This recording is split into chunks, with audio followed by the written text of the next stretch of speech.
ನಮಸ್ಕಾರ ಎಲ್ಲರಿಗೂ. ಅಮ್ಮನ ಕೈ ರುಚಿ ಚಾನಲ್ಗೆ ಸ್ವಾಗತ.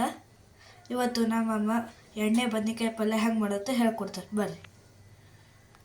ಫಸ್ಟು ಬದ್ನಿಕಾಯಿ ಮುಳ್ಳೆಲ್ಲ ತೆಗೆದು ಈ ಥರ ತೊಳೆದು ಕಟ್ ಮಾಡ್ಕೋಬೇಕು. ಆಮೇಲೆ ಕಡಲೆ ಹಾಕೋಬೇಕು. ಆಮೇಲೆ ಎಣ್ಣೆ ಹಾಕಿ ಚೆನ್ನಾಗಿ ಫ್ರೈ ಮಾಡ್ಕೋಬೇಕು. ಒಂದು 10 ನಿಮಿಷ ಈ ಥರ ಹುರ್ಕೋಬೇಕ್ರಿ. ಮತ್ತೆ ಅದನ್ನ ತಗೋಬೇಕು. ಆಮೇಲೆ ಅದೇ ಕಡೆ ಟೊಮೆಟೊ ಹಾಕೋಬೇಕು. ಅವನು ಎಣ್ಣೆ ಹಾಕಿ ಫ್ರೈ ಮಾಡ್ಕೋಬೇಕು. ಇವು ಭೀ ಫ್ರೈ ಚಂದ ಮಸಾಲಗಳನ್ನ ತಗೋಬೇಕು.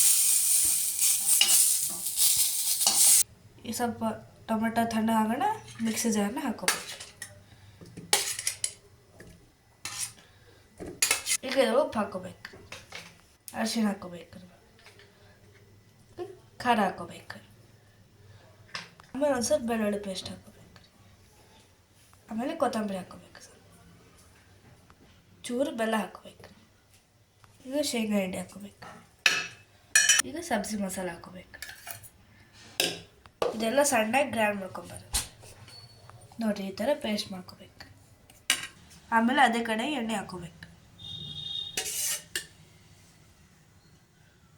ಆಮೇಲೆ ಸಾಸಿವೆ ಜೀರಿಗೆ ಹಾಕೋಬೇಕು. ಈ ಥರ ಉದ್ದಕ್ಕೆ ಉಳ್ಳಾಗಡ್ಡಿ ಕಟ್ ಮಾಡ್ಕೋಬೇಕು. ಈಗ ಉಳ್ಳಾಗಡ್ಡಿ ಹಾಕೋಬೇಕು. ಈಗ ಬೆಳ್ಳುಳ್ಳಿ ಕೊತ್ತಂಬರಿ ಹಾಕೋಬೇಕು. ಎಲ್ಲ ಫ್ರೈ ಆಗ್ತಾನೆ ಒಂದು 2 ನಿಮಿಷ ಮುಚ್ಚಿಡ್ಬೇಕು. ಈ ಥರ ಸ್ವಲ್ಪ ಮತ್ತೆ ಆಗೋಣ ಗ್ರೇವಿ ಹಾಕೋಬೇಕು.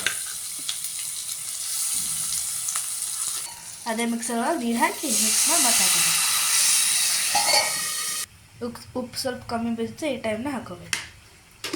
ಆಮೇಲೆ ಚೆಂದಾಗಿ ಎಣ್ಣೆ ಬಿಡೋ ತನಕ ಕುದಿಸ್ಕೋಬೇಕು. ಈಗ ಬದನೆಕಾಯಿ ಹಾಕೋಬೇಕು. ಆಲ್ರೆಡಿ ಫ್ರೈ ಮಾಡಿರ್ತಾ ಇನ್ನೊಂದು ಸ್ವಲ್ಪ ಕುದಿಸ್ಕೋಬೇಕು ಚೆಂದಾಗಿ.